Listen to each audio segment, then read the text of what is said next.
Assalamualaikum warahmatullahi wabarakatuh. Kami dari kelompok 6 USBM 101 Manajemen B yang beranggotakan yang pertama Dwi Ayuningsi, yang kedua Jenny Putri Yunlinteno, yang ketiga Natasha Antolis, dan saya sendiri Siti Syahrini Andin Islahuddin.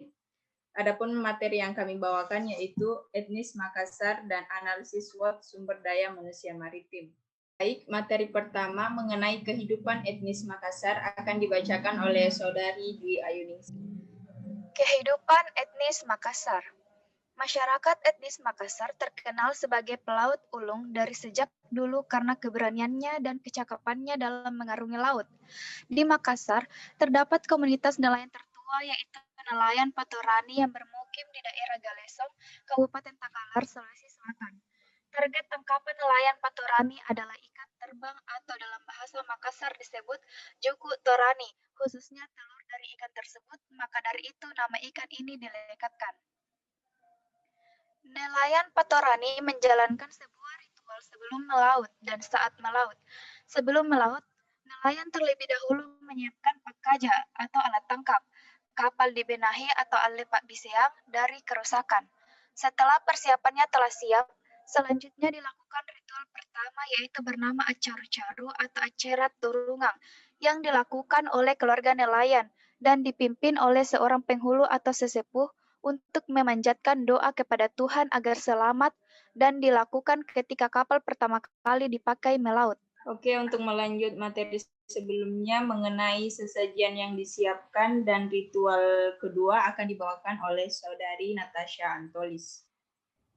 Keluarga nelayan terlebih dahulu harus menyiapkan pakrapo atau yang berarti sesajian sebagai simbol dan harapan keluarga nelayan yang terdiri dari ada yang pertama unti tene atau pisang raja.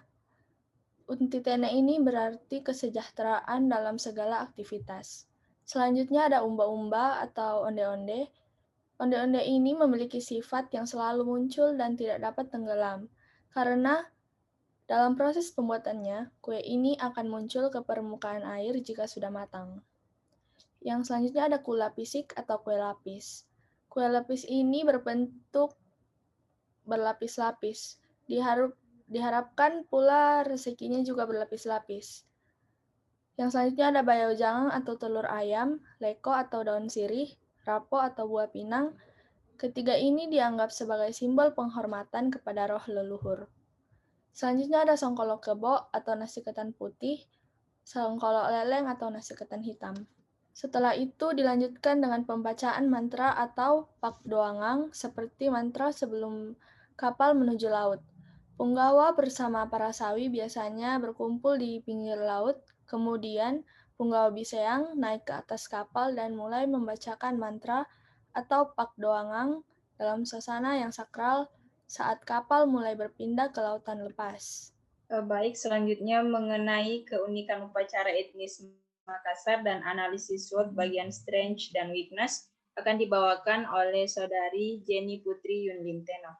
Baik, mengenai keunikan upacara adat etnis Makassar.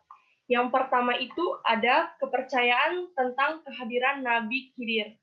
Sebelum agama Islam memasuki wilayah Galesong, masyarakat di sana cenderung bersifat dinamisme.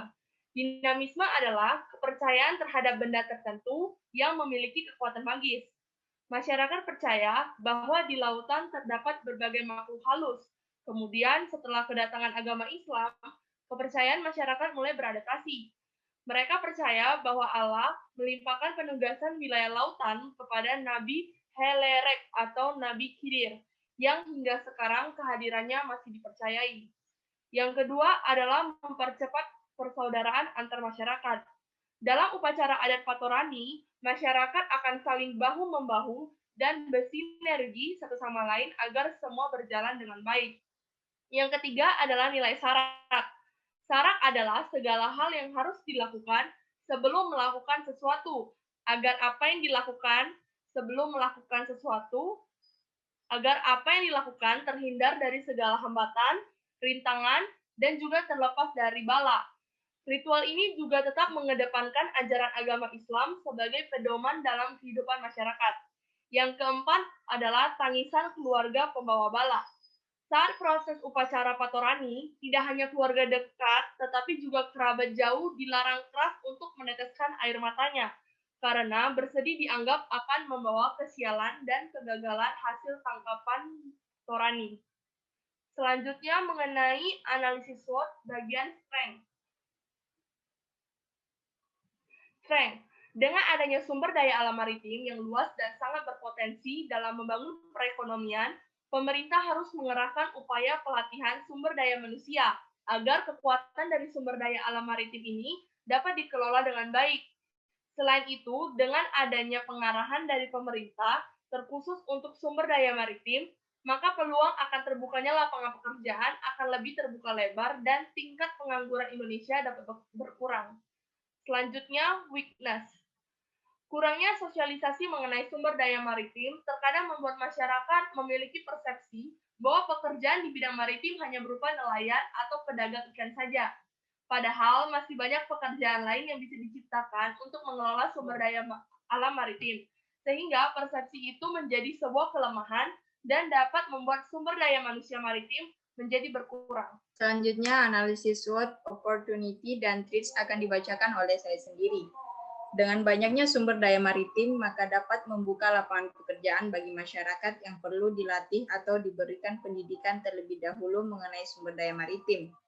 Dengan adanya ini, maka peluang lapangan pekerjaan semakin besar dan juga peluang peningkatan ekonomi Indonesia pun semakin meningkat. Analisis threats. Jika kurangnya sumber daya manusia yang memiliki potensi dalam mengelola sumber daya maritim, maka ancaman terbesarnya adalah pencurian sumber daya maritim Indonesia oleh bangsa asing di daerah perbatasan laut.